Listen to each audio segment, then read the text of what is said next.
വ്യഭിചാരം നമ്മുടെ ജീവിതത്തിൽ വന്നാൽ ഒന്ന് യുഫ്സിദുദ്ദീൻ, ദീൻ നഷ്ടപ്പെട്ടു തുടങ്ങും. നമുക്ക് റമദാൻ വന്നാൽ എത്ര നോമ്പോറ്റാലും സംതൃപ്തി കിട്ടൂല.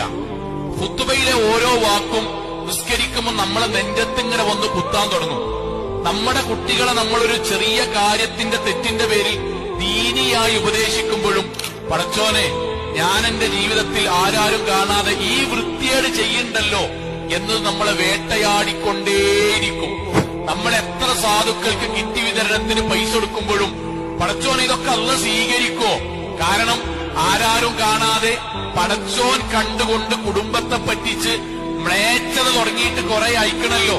ഇതൊക്കെ പാട് നാളെ പരലോകത്ത് വന്നാൽ ഇത് വേട്ടയാടും നമ്മളെ നിരാശനാക്കും, നമ്മളെ ദീനും വന്ന് വലിപ്പിക്കും.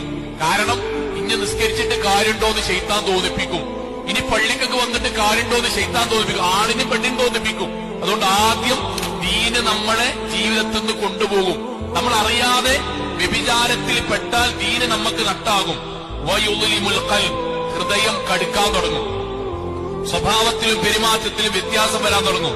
ആളുകൾക്കിടയിൽ അഭിനയിക്കാൻ തുടങ്ങും. നല്ല ആളാണ് എന്ന് വരുത്താൻ വേണ്ടി നമ്മൾ കുറെ ആളുകൾക്ക് മുന്നിൽ ആക്ട് ചെയ്യാൻ തുടങ്ങും. നമ്മുടെ ഹൃദയം നമ്മൾ അറിയാതെ കറുക്കാൻ തുടങ്ങും.